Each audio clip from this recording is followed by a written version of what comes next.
of World of Warcraft, Gary Platner.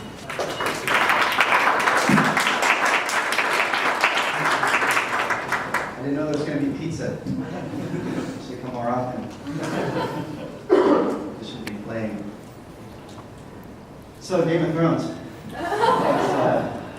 Thoughts or comments or anything? I have a lot of questions, right? A lot of potential there. It did well. It was fun. It was fun. One more lap. I'm fine with that. All right. This is not the whole part of my presentation. There is literally nothing happening. So my name is Gary Platner. I work at Blizzard Entertainment on a game called World of Warcraft. I've worked on the game from the beginning, and I've been at Blizzard for 20 years now. It's actually 20 years this month. May 1999 is when I started. And thank you. And it doesn't feel like that long at all, actually. It feels like way longer. No. If I understand it right, everybody here has an interest in getting a job in the video games industry, right? That's why you're here at school. That's a fantastic goal. It's the best job you can get. Everything you've heard about working in the video game industry is absolutely true. I love going to work every single day. I have as much fun as I did the very first job I got at the very first day. It's fantastic. It's worth pursuing. So I feel like it's my job when I come to places like this and talk to students to help you guys figure out what kind or what aspect of video game development you guys want to pursue, because there's a lot, right? So I want to talk to you about level design and environment creation and how we build our zones in World of Warcraft. Hopefully, that can give you an idea of what you would like to do. So currently I'm a principal level designer on World of Warcraft, but for most of the time I've worked on that game, I was lead environment artist, so I have a lot of experience on the art team. But level design, that's the best job you can have, absolutely. I probably shouldn't say this because I don't insult anybody, but it's like Legos. Would you rather make the Lego pieces, or would you rather build the Millennium Falcon or whatever you can make with Legos? So real quick, level design is I'm just taking all of the art assets and everything and building the game with it. So there's a lot of techniques that we use to do that, and a lot of rules and things that we go through to help make that job easier. But the thing that I want you to learn, and that you could probably use, was one of the first things we learned making World of Warcraft. So I've been on the game from the very beginning, and I'll show you some more about what that means exactly. But the thing that we learned that helped us progress that game was limits. Limits with our art style. You could apply those limits with your time. You're going to be more creative when you give yourself an artistic limit or artistic boundary, because then you can be creative within those boundaries. And you wouldn't believe how things go so much faster that way when you give those time as well. You can give an artist 3 weeks to do a project, they'll do it in 3 weeks. You can give them a week, they'll do the same thing in a week. Everything gets done within the time frames that you need. Time provides the sort of parameters that you need. All right, real quick about me. I did get started in, I did get started in 93. I don't know what I pushed to do that. I'm going to push it again. Computers. And my very first game was ESPN Sunday Night NFL on the Sega Genesis and the Super Nintendo. And it was awesome. And the cool thing about this, the building I worked in had a Blockbuster in the bottom floor, and they were renting this game, and it was so, a Blockbuster is you can, if you don't know it, you can rent videos and you have to return them. Anyway, so they had the game down there, which was really cool. So I'd go down there every now and then, I'd arrange it on the shelf and be like, yeah, it's my first game. It was amazing. It was epic, and hopefully you guys will get there. You will. That's my goal. And I should say that there is an incentive for Blizzard to do this sort of thing, because we are looking for good people to help us make games in any capacity. And UCI and other schools well, they have an incentive to get people jobs. So it works both ways. And if you think about it, video game development at the university level really wasn't a thing that long ago, you know? It's pretty cool that this is here. But the only thing now is there's a lot of programs that offer video game development, and so it's a crowded field. So you need to stand out. You need to figure out what aspect of game development you find passion. I love Nikki's talk. You see how passionate she was? That's her thing, and that's the thing she does every day. So you need to find that one part of that one aspect of game development that you can hook onto, that you will love to do, because that's going to be your job for as long as you want it to be. And that's where the excitement comes. You saw how excited she was about the work she does. It looks complex, and like research, she likes research, like, wow, I'm glad she's doing that. But that's her thing. I feel like I found mine, even after being in the game industry about 26 years now. Level design is my passion, that I get out of bed for and that I do. Okay, sorry, back to me real quick. After my first job, there was a small game company in Costa Mesa. I went to Interplay, and I was lead artist on the very first Fallout, and that was fun. Then I was art director on Fallout 2. And then I worked for a little while on Planescape Torment, where I did some backgrounds. And that's when a friend of mine, Dwayne Stinnett, called me. We both worked at another company before that. He had gone to Silicon and Synapse, which became Blizzard Entertainment, and I went to Interplay, and I was so jealous of him. Fallout series did really well, but it didn't do as well as Warcraft 2, which everyone was playing at the time. So he called me one day, and he said, I'm working on a new project. We started a new team, and it's called Nomad. And he wanted me to be the artist on it. They already had an animator, they even had a sound person. What else? They had that concept guy, and they needed someone else to do everything else. And back in the day, an artist did everything. You did the interface, you built the world, you were an artist. Basically, when I first started, there was artists and programmers. No one was a designer. Well, everyone was a designer. No one was just a designer. And so anyway, he needed an artist and to do the backgrounds. And I got the job at Blizzard, mostly thanks to him. They were very selective, I have to tell you.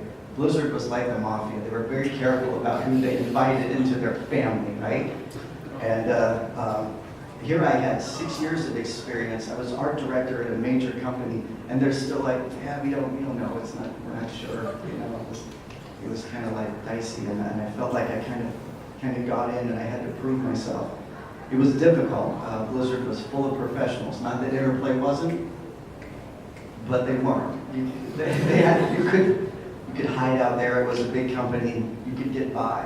Not at Blizzard. Everybody there. One person on the team. She thought Warcraft was way too played out. She had a good point. Team 1 was already working on Warcraft 3. But we were a little crushed from Nomad.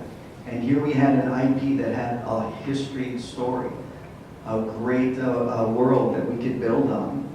And it just seemed so appealing because we were going to tackle a massive multiplayer game we had no idea how to make. At least we had a story we could build it on because we knew the rest would be very difficult. And so we decided to make World of Warcraft. And this is one of the first screens that I could find, the oldest ones. So me and Dwayne liked our realistic style here, and we were trying to. This is as real as we. This was a long time ago. I did all this interface, and Dwayne did some of these buildings. We were trying to do a little Viking village of some kind. We knew we needed a low poly character, so we just had that guy, and we didn't really have a style for it. And then we hired this guy named Brandon Idle, and he took one of the characters from Warcraft 3 and he rezzed it up. This is the rezzed up version. And he recolored it and introduced it to the team as a possibility for a style. And we really liked this Noel. This is Noel. This is one of the, he went into the game too, by the way, he played.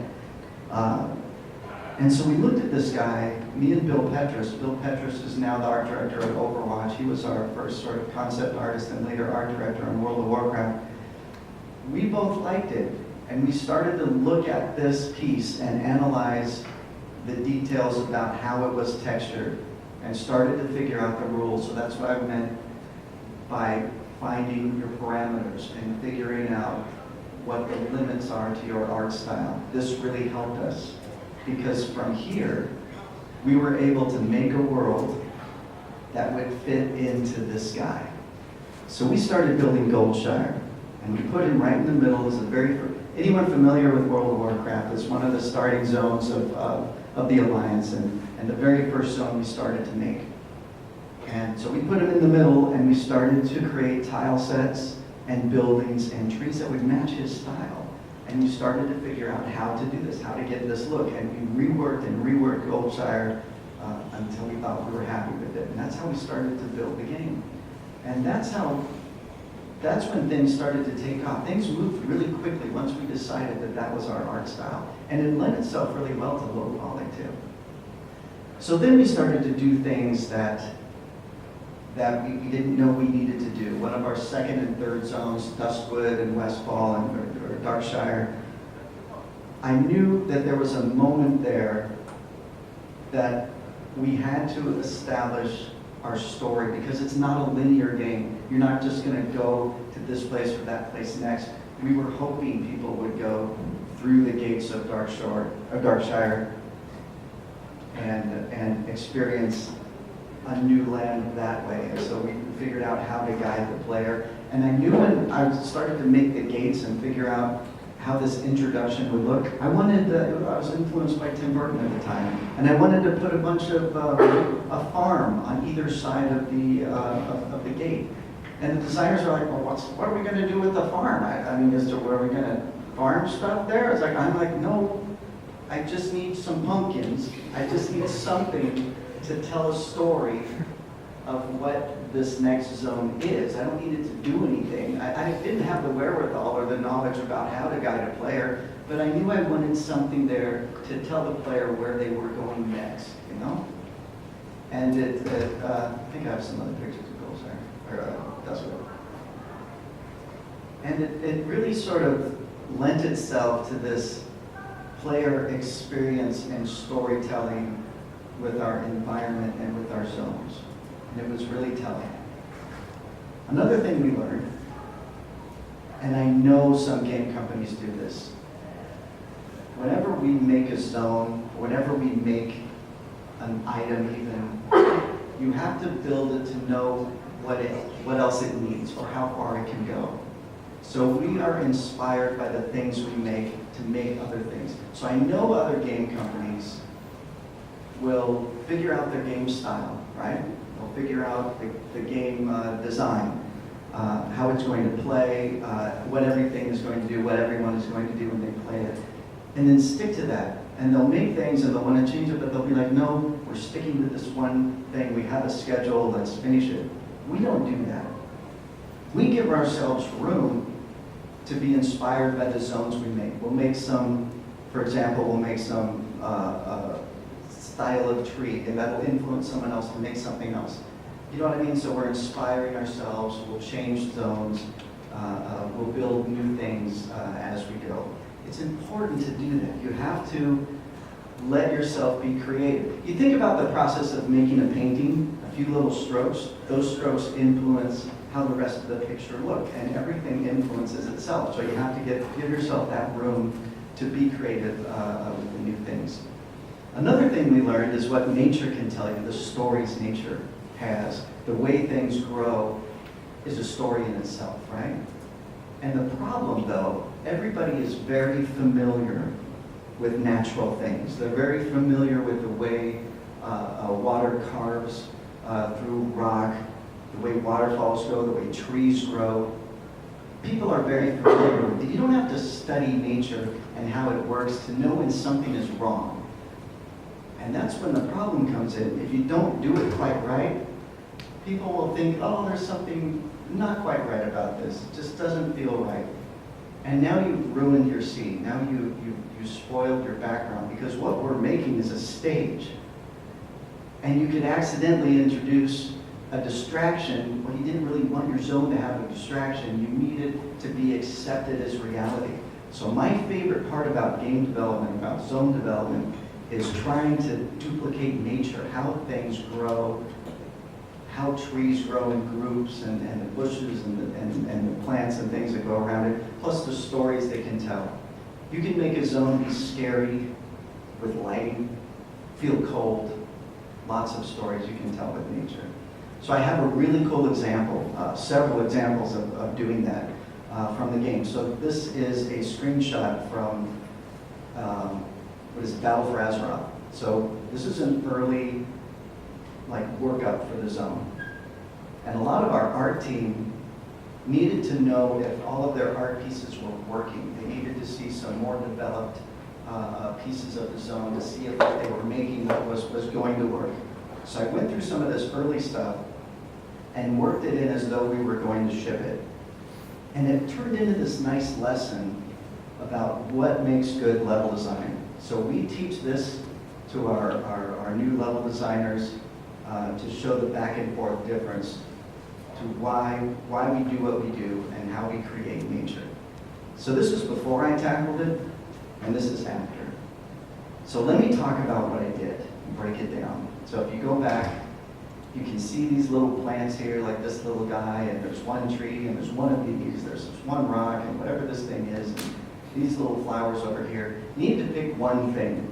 There needs to be one biome. I'll have an example of what Disney says. Disney Imagineers say there needs to be, tell one story at a time, or else you're just going to muddy it up. So I'm going to pull all these plants together. I'm going to push some of these trees together. I hate this. This is one little lily pad out here. You got to know plants are very social. They like to be together. They'll never be alone. They always are in at least groups of 2 or 3 or preferably 4, and they're never the same size because they never grow the same way. So that's where you get this. See, our rocks are grouped all together, and I got rid of all those other plants and just stuck with this one flower. I love this, and I'm going to group these trees together because if there's enough nutrients for this tree to grow here, there's going to be a lot of plants and other crap around here too that's going to grow. And if we're going to have lily pads, then go for lily pads. Figure out what the rules are. Okay, I said they're going to be around shallow water. They're going to be around the edges here, and I'm going to commit to it. So that was a great lesson. Here's another cool one. So here's our player. World of Warcraft is sort of a third person sort of view, and where I want this character to go to this POI, this point of interest. I want him to come here. So I need to have him have a clear path up to that point. So I need to clear everything away and get rid of all these distractions. I don't want him to be motivated to go anywhere else but here first and then maybe here. So this was my solution. Flattened out all of this ground. I even lightened it because there's going to be a lot of people walking on here. It's going to look like it's all dredged down. And look, there's all these little small flowers that are just new flowers that are growing here, and then they're bigger here because no one's walking over here. And I got rid of all these distractions. The best and easiest way is to go right here. Look at this difference. I like doing this just to show it. I added a light there. Got rid of the distractions on the left and the right. And then created this nice little window. So you can even see that, hey, they're probably going to go here first, and then hopefully right here. Look what's around this corner. Even this little branch kind of says, hey, look at there. Point in that way, go that way. It is so frustrating to watch people play, and they don't go where you thought they would go. I worked on islands in this last expansion, and right to the edge of the island, I'd watch everybody go there, and they'd go to the corner, and I couldn't wait for them to go around the corner because it's really cool around there, and they'd go to that corner, and then they go, oh, let's go over here. And I'm like, where are they going? And so I had to put, sometimes it gets a little handhold. You need to be like, come on. Let's go to this POI, and then you're going to be at the end, and then you can see, oh, look around the corner, and then we'll go that way. I think people would do it right. Here's another cool section. So this, you may not think of as a creative opportunity for environment, but a crossroads is usually done because like water erosion and other things, so you need to give it a reason for the road to come this way and come this way. So we're going to lay out our roads first. So we're going to come back in and make it look as though nature said that this was the very best way to go. So I'm going to usually build up things on these intersections to make it seem like, okay, this road was probably a little rabbit path, and then it became a bigger road, and have nature describe how this works. You can do that with anything. I just redid a bunch of different versions of the same intersection. But it's really just the same idea. That one's pretty cool. This is interesting. This is from Legion. A lot of distractions here. Here's your player. But my eye is drawn to this unfinished blob over there, that thing, this tower. I'm not looking here. I need the player to come back down to what's around him. I need to create a room. Look at that. You probably didn't even see there were deer here. There were little boars and other things around here. So what I'm making, I'm minimizing the distraction here by using the canopies of the trees to block all that and to make a room. And then I'm going to make a narrow hallway here and then another room down the road. Exterior zones are a lot like dungeons. You think about it, you want to make these open spaces, and you want to confine those spaces and then open them up again and go around like that. And you want to still guide the player, leave enough hint to feel like they know where to go next. This is one of my favorite examples. I love this one. So this was an early version of the Culterian zone. We ended up using different versions of these trees, but I wanted to tell a story with nature here. I wanted to tell a progression of elevation happening here. So this is what I did. Look at the stories that tell, like you get it. This makes sense to people. This is accepted as reality because you can see a different kind of tree down here and it sort of goes away to a pine tree, so it kind of looks like a higher elevation. Some of the pine trees start to die off and pretty soon you don't have any. Look at the progression we're going to get as a player traverses this section of the road. You get this storytelling happening with nature. And even change the ground or anything. I just changed the trees. Changed the trees. Too much pizza.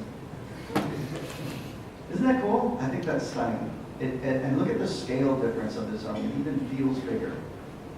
This sort of natural progression through a zone helps the player feel like they've done something, like rewarded them for going further. Oh yeah, I have another cool example of guiding the player that you may not have thought of. Disneyland, right? Disneyland is a massive multiplayer world. It's like no different. All the guests there, say you have your guild, you're going to go down Main Street and you're going to have your adventure. You're going to figure out which land you're going to go to. You're going to figure out what food you're going to eat and maybe something you've never done before. And you're going to go up Main Street to the hub here and figure out which land you're going to go to and have this cool adventure. This is the same thing because people can go anywhere. But remember the storytelling they're doing here, that Imagineers are doing as you go to the different lands. You can see the entrance of Tomorrowland invites you in and can show you down the road what you're going to see in the world tomorrow. Even these rocks are pointing to the way. Look at that. Come in here. Go to the world of tomorrow. It's going to be like yesterday, but it's kind of what the future might be. Fantasyland. It's a big castle, right? There's no mistake that there is a carousel spinning right inside that gate. And look how warm and inviting it looks. And look at these gray walls and this beautiful color just right inside the walls. How much fun are these people having inside Fantasyland, right? It's very inviting. I didn't even think about this. And look at this picture that I took just the other day of Frontierland. It's got the wooden sign, it's got the fort, you can see the shooting range here at Mark Twain on Rivers of America. Awesome. You see what you're going to get. You get all of this story is happening right away. And it sort of bleeds off just a little bit into Main Street and the hub. Here's my favorite land, Adventureland. It looks exotic. What kind of stories are we going to see here? You notice one thing I didn't notice about Adventureland? You can't see inside Adventureland. Isn't that cool? You know why? Because it's an adventure. You don't know what's around the corner, right? They did that on purpose. I'm like, my mind is blown about this. So I love Disney. I love Disneyland, and I sort of threw myself into my research here about what Disney does, and I actually got a job there. I was a skipper on a real famous jungle cruise. While I was working on Battle for Azeroth, some stuff will never leave me. In World of Warcraft, to pile up, to do just what these are doing, they're telling a story, but they're also blocking the text. We block the player, We try to tell them this is not the best way to go. We really would like you to go this way. Please stay in line, or please enjoy the next zone or the next attraction that we're going to. So here's a good book worth looking into. Marty Sklar's 10 Commandments for Imagineering. This book might as well be about game design. It's word for word exactly what you should know. So this first one I like, know your audience, know who you're going to. That's mostly true, but to tell you, when we worked on World of Warcraft, we didn't do any sort of analysis about our demographic or who we might think would like this game. It was very personal. We did the game we wanted to play. We didn't think that it would be as big as it was, so we just thought, hey, this is fun. Let's fix that request. Let's not do that. Let's do this and change a few things. And our audience was really just ourselves. It was a very personal game. And we worked on that for almost 5 years, which was embarrassing at the time because I did Fallout 2 in 8 months. And Fallout 1 was about a year and a half, something like that. And here we were almost 5 years working on one game. Blizzard kept shipping more. Diablo 2 came out, Warcraft 3 came out, and we're like, yeah, we're just not making our game. And it felt very personal. By the time people actually started to play it, it felt weird. Because I didn't like that people were playing that game, right? It was really weird to see people talk about it and start to know it better than you did. So this is something that, number 4 is something that I've talked about before. Lead visitors. Marty talks about, he uses a weird word, he calls it weenies. You have to have a little weenie, a little guiding. Yeah, some of you probably heard this, but they're magnets that are gonna lead. So you saw me demo some of that in the zone. You need to lead players onto the next adventure, which is just what Disney is doing. Tell one story at a time. I was doing that with one flower. One sort of thing, just get that one pattern, that one background that tells one story at a time, and then I can move to another part of the level and give it something different. That way players know where they've been, they know where they're going, and there's a sense of progression. So another great book I want to tell you guys, and another great person, Bruce Block. He came to talk at Blizzard. He did a lecture over about 2 weeks. I learned so much from this guy. All of his techniques are for cinema, but they can absolutely apply to video game development.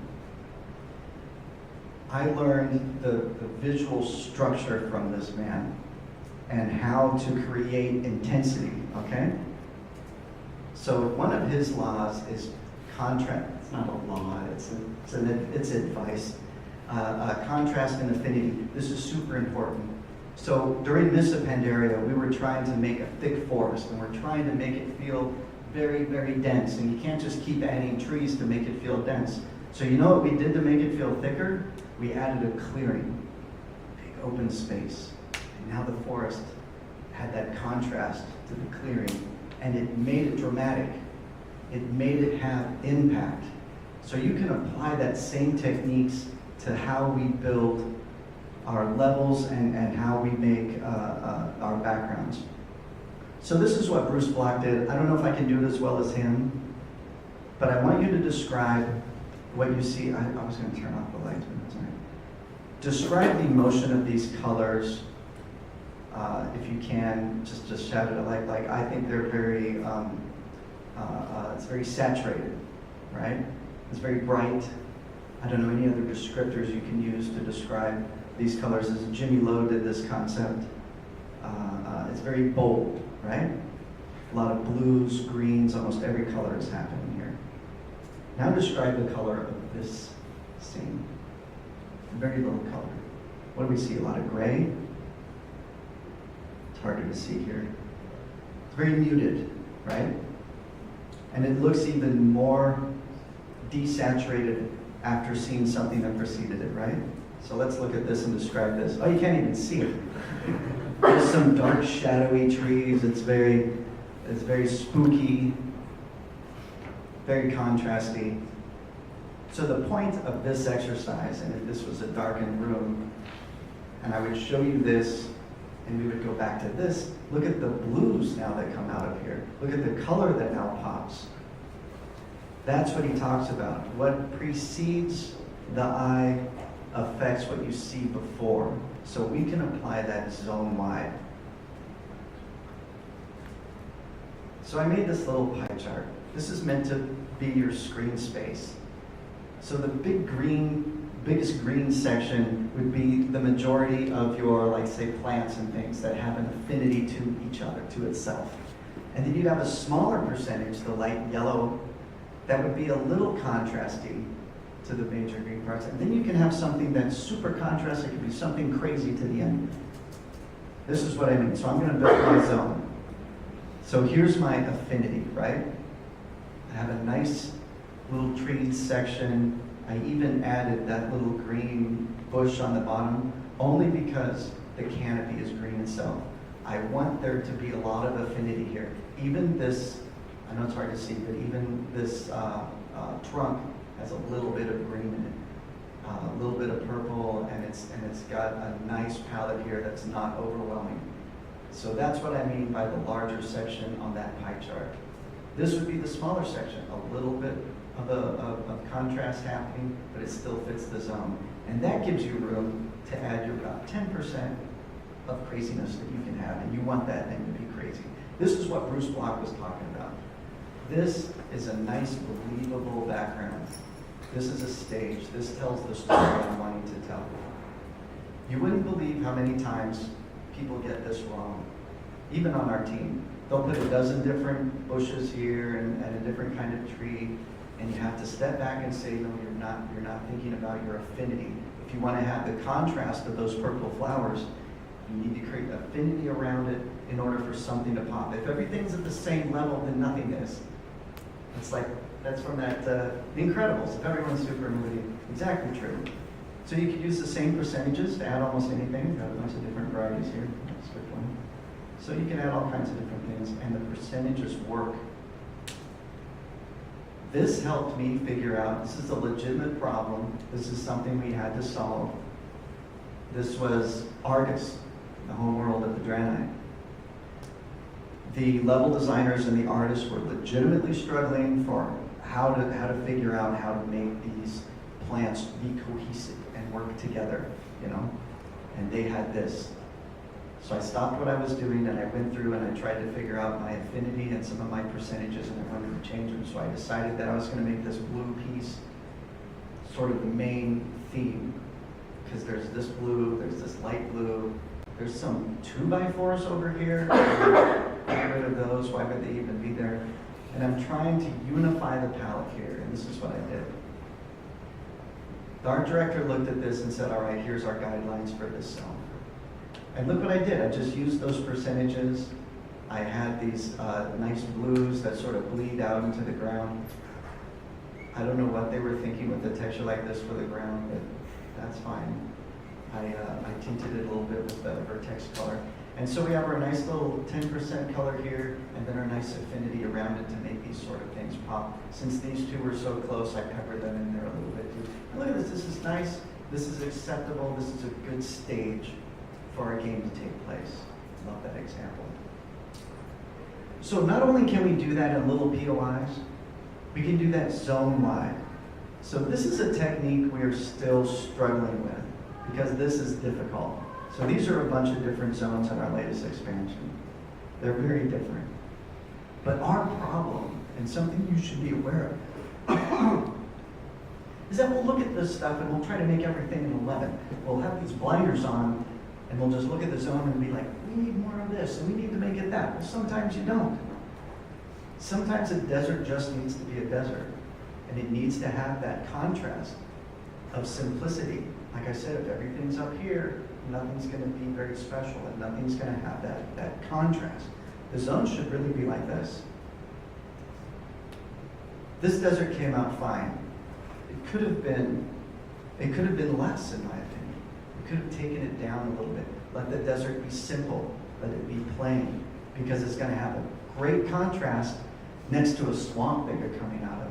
It's going to feel like a desert. It's going to feel dramatic because we're not adding a bunch of crap in there to make everything incredible. Wow, this has got to look better. This has got to look better. We're constantly doing that. So we're struggling with this. We're trying to we're trying to figure out how to make it a level, maybe a number system, like, oh, this one's a 5, this one's a 3, this one's an 11, and try to stick to that. We'll have that great contrast. Another thing that you should think about is when you make little props, it's easy to look at one thing. Is this my water? Is this somebody's water? Say this was our prop. We're going to take this to an art meeting and we're going to art direct the hell out of it. And we're going to pick it apart and make it freaking cool. But it's completely out of context. It may not matter. The art direction that's going to happen on this thing is a waste of time because it's not seen in the game. So when you make your props, oh crap. When you make your props here, this is from Ashley, they look good here, but the player will never see this. The player's going to see it like this. Those kind of look like chairs, didn't they? Look at the scale that now is involved. This is where the player's perspective really matters. This is where your art direction needs to happen, right? You can't look at individual items and judge them this way. They need to be in the zone. They need to be to scale. You'll be a better artist if you know. I don't know how much you can do when you work on your projects, but when you get into the industry, you will. You need to keep this in mind because we're putting atmosphere in the zones. We're putting lighting. We're putting other things that are going to affect that item. It needs to be in the zone, being lit by the zone, not just being lit by something we have a previewer. I honestly, never mind that. We don't need to. You can see that this makes a huge difference. Look at the difference between these. The art direction that's going to happen on these pieces, it's going to be very different when you see it in here because some things can be okay. You know what? They're done. Look where they are. Let's move on. One of my favorite aspects about level design is the sound. Again, when I was working on Miss Appendaria, I tried to find a better way to show our leads the zones we were working on. And I would try to hope that there would be a working build in the morning, and I'd try to log in and show the zones we were looking at. Half the time the builds don't work, and it's embarrassing because I'm like, wow, our team did some great things. I'll have to show it next week. And so I started to do PowerPoint presentations of screenshots of our zones, and then started to add videos to the PowerPoints. And then after a while, I was just doing videos. And I would come to the meeting, all of our directors, and just push play and say, here's what we're working on. And you could experience the zone and all the new features we had the right way, the way the players would see it and moving. And then I started adding music to them. And I would pick soundtracks from movies. I would spend way too long on Tuesday nights for our Wednesday morning meeting. My wife knows. And trying to find the right track that looked the best, the right sound that looked right. You know when it's right. And I'd find all this music, I'd keep playing and be like, oh, that's it. And then Russell Brower, our music director back then, would be like, well, the sound, what track was that? I'm like, that's from The King and I, and it's perfect. It's got the right emotion, and look what it does to the scene. It improved it. So it's huge. I have a video of Cultiris without sound. It's interesting, but then the sound opens up. And I didn't even pick or have the sound team do anything. I picked a random spot with the actress.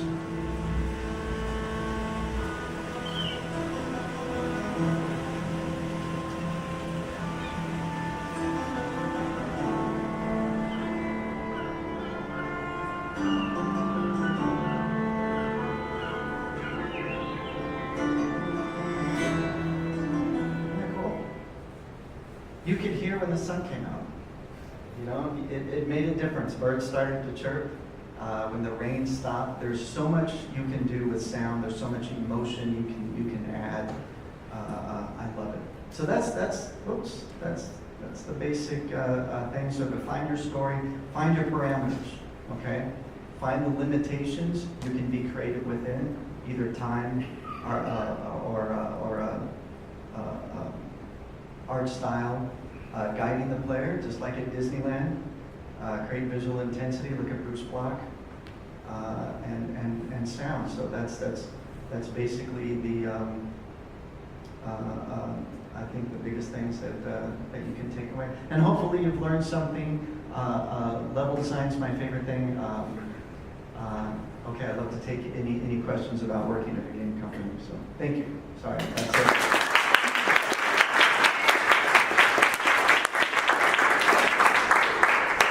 Anybody have questions? Yes. Yes, I have so many questions. But Awesome.